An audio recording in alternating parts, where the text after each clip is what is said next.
సమాలోచనకు స్వాగతం.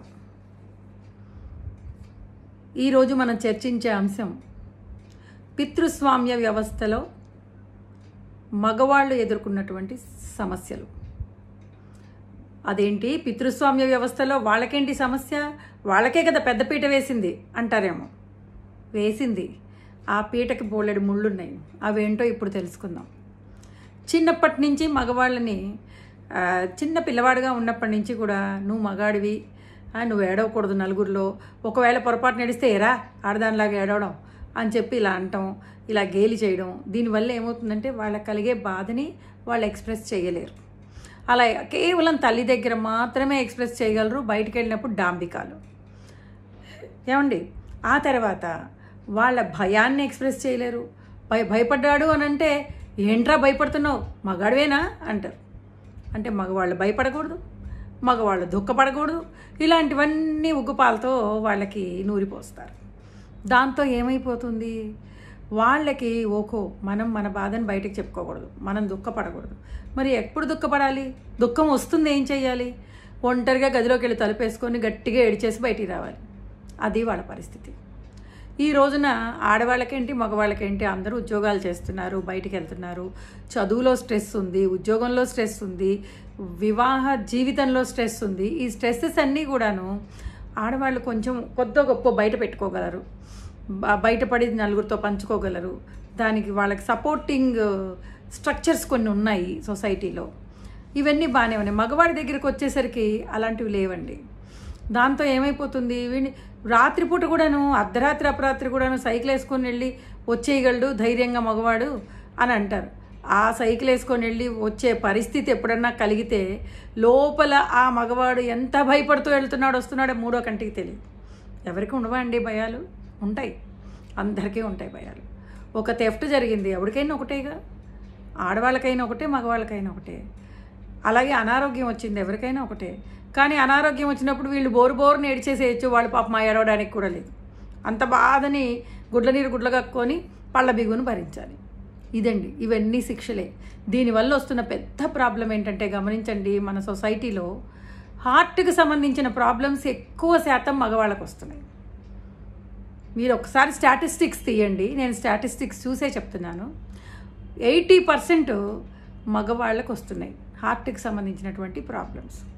అలాగే neuro problems కూడా ఆడవాళ్ళకి ఎన్ని వస్తున్నాయో అంతకు మించి ఎక్కువే వాళ్ళకి వస్తున్నాయి. మరి ఎందుకు వస్తున్నాయండి? నరాలకు సంబంధించిన ప్రాబ్లమ్స్, బ్రెయిన్కి సంబంధించిన ప్రాబ్లమ్స్, హార్ట్కి సంబంధించిన ప్రాబ్లమ్స్ అంటే వీళ్ళ యొక్క ఎమోషన్స్ని సప్రెస్ చేసుకోవడం.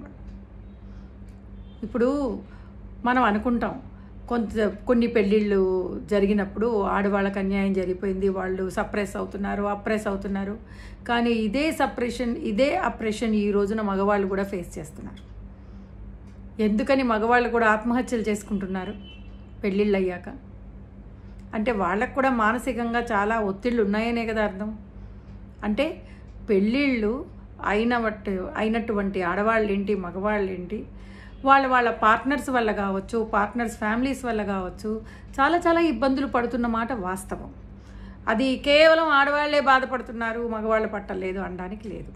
కాబట్టి ఈ సొసైటీలో ఈ రోజున వాళ్ళు అప్పుడెప్పుడో ఈ పితృస్వామ్య వ్యవస్థలో ఇలా ఉండాలి అలా ఉండాలి ఏర్పరిచిన రూల్స్ అప్లై కావు ఇక్కడ.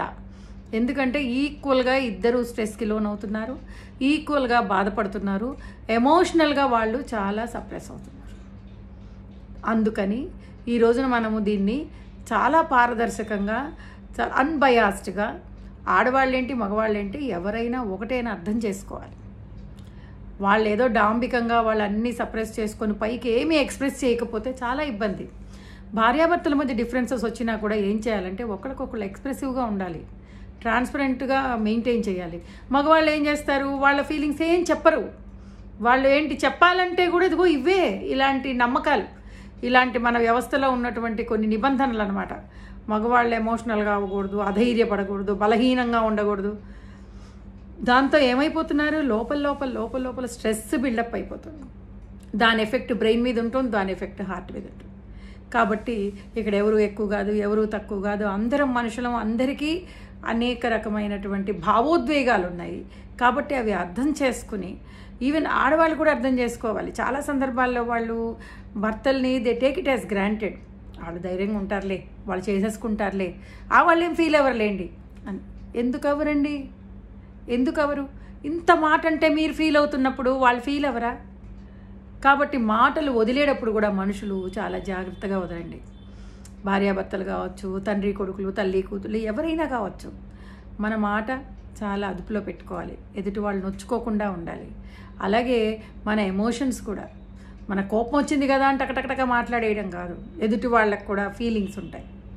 అందుకని ఆడలేదు మగలేదు, ఈరోజు నేను చెప్తున్నది ఏంటంటే మన హెల్త్ కాపాడుకోవాలంటే అందరం కూడాను చాలా జాగ్రత్తగా మాటలు వదలండి. చాలా జాగ్రత్తగా రిలేషన్స్ మెయింటైన్ చేయండి. అలా మెయింటైన్ చేయకపోతే ప్రాబ్లం ఏమవుతుందంటే ఇదిగో ఇవే. ఈ పితృస్వామ్య వ్యవస్థలో వాళ్ళు ఎక్కువ వీళ్ళు తక్కువ, అది ఎప్పుడో కాదని చెప్తున్నాం, ఆల్రెడీ చెప్తూనే ఉన్నాం. అది ఎట్లా కాదు, అది ఒకప్పుడు ఒంటింటి కుందేల్లాగా ఉన్న ఆడవాళ్ళు కాదు, ఈరోజు అందరూ బయట వెళ్ళి దేశాలే వెళ్తున్నారు. కాబట్టి ఇద్దరూ సమానమే అన్నది మనం యాక్సెప్ట్ చేసినప్పుడు ఫీలింగ్స్ కూడా సమానమే అని యాక్సెప్ట్ చేయాలి. పిల్లల్ని చిన్నప్పటి నుంచి పెంచేటప్పుడు నువ్వు మగాడివి, నువ్వు బయటికి ఎక్స్ప్రెస్ అవ్వకూడదు అని తల్లులు నేర్పకండి. దయచేసి లెట్ దెమ్ ఎక్స్ప్రెస్. ఆ ఛాన్స్ ఇస్తే వాళ్ళ హెల్త్ బాగుంటుంది.